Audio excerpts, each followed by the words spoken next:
croisés sur les côtés, moulinés et on se tait. La notion de parcours renvoie à une organisation pédagogique, qui est constituée d'un début, d'un enchaînement et d'une fin. Donc, en termes de programme, je renverrai cela plutôt à des activités gymniques qui permettent, par une série d'enchaînements, à un élève d'avoir à rétablir un équilibre qui peut être mis à mal par l'organisation prévue par les enseignants.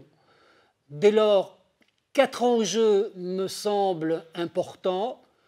Les enchaînements moteurs avec la nécessité de rétablir des équilibres corporels, des choix d'activités motrices adaptés en fonction des obstacles proposés, éprouver la traversée de l'espace à travers le corps, à travers toute une série d'enchaînements, et surtout ce que permet à mon sens le parcours plus que d'autres activités d'éducation motrice, c'est tout ce qui est le travail en hauteur, qui est généralement peu effectué à l'école maternelle.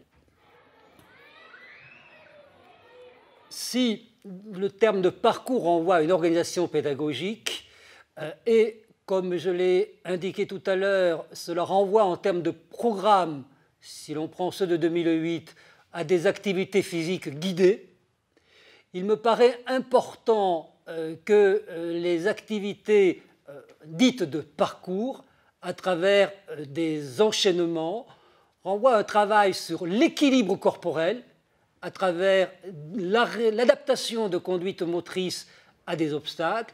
Dès lors, il me semble important, je dirais pour les enseignants, au-delà de la notion de parcours, de réfléchir à la mise en parallèle d'ateliers qui permettront, à travers des activités d'abord libres ou semi-guidées, d'explorer toutes les conduites motrices adaptées à un type d'obstacle rencontré. Et dès lors, il me semble que la notion de parcours s'inscrit dans un des 4 domaines des programmes et qu'on peut imaginer des modules de 6 à 8 semaines avec une alternance de parcours et d'ateliers liés à ces parcours. Dans le cadre d'activités gymniques constituées d'enchaînements, on a avec le parcours des organisations assez fixes. Dès lors, il me semble important, si l'on veut compléter le travail sur l'espace, toujours par rapport à cette notion d'équilibre corporel, d'aborder 3 domaines complémentaires. Des domaines que j'appelle de roule et de glisse, où l'enfant est pilote, ça peut être des vélos, des chariots, des rollers, des activités liées à des environnements différents, familiers, l'espace de la classe, semi-proches, le parc ou le jardin voisin, ou plus lointain, lorsqu'on fait des classes transplantées avec des classes d'école maternelle. Et dernier élément complémentaire serait des activités d'orientation, puisque dans le cadre d'un parcours, l'orientation est déterminée par le début et par la fin. Le domaine agir et s'exprimer avec son corps constitue une situation fonctionnelle en matière de langage. Même s'il faut raison garder, il ne s'agit pas pendant la séance de parler, mais de laisser l'enfant expérimenter, de le laisser s'exprimer avec son corps. Par contre, c'est une situation fonctionnelle au sens où, en termes de langage, on peut travailler le faire, on peut travailler le dire et on peut travailler le représenter. Le faire et le dire, c'est parler de l'activité et parler sur l'activité. C'est à la fois un travail que l'on peut mener et que les enseignants mènent pendant la séance, en rappelant les consignes de sécurité, en aidant l'élève qui éprouve des difficultés par le langage, en valorisant certaines actions. Parler de l'activité, c'est parler aussi de la façon dont on engage le corps par rapport à cette activité, et ça nous renvoie à la notion de représenter.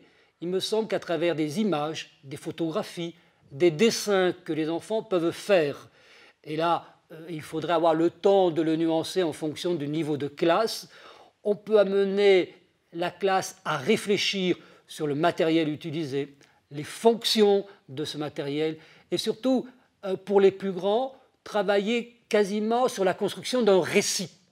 Et de là, on est en plein dans ce que les programmes en matière s'exprimer à l'oral appellent le langage d'évocation.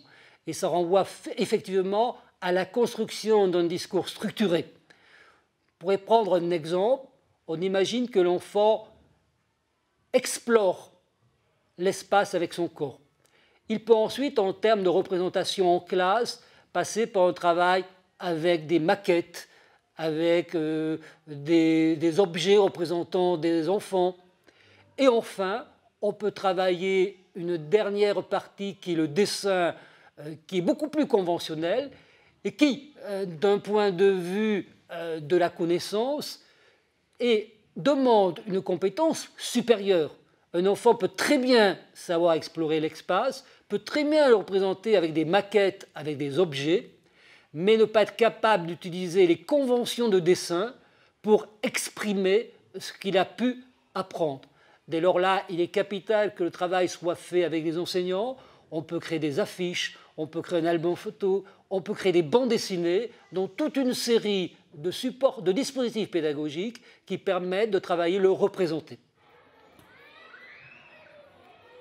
Si je reprends ma distinction parcours-atelier, j'ai déjà, me semble-t-il, donné une piste, mais il me semble effectivement qu'installer un parcours et le faire répéter à l'élève de manière un peu monotone risque d'amener les enfants à ne pas savoir ce qu'ils apprennent et à y donner du sens.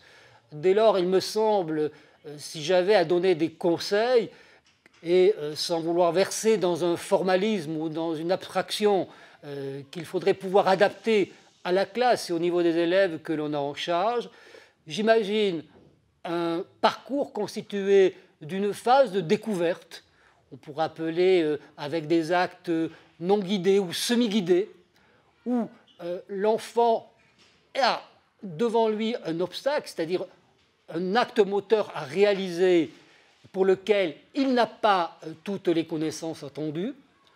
Un deuxième temps qui serait un temps de structuration, au sens où on explore avec le corps, avec le langage, voire avec la représentation, toujours avec les trois niveaux associés, les différentes conduites motrices adaptées.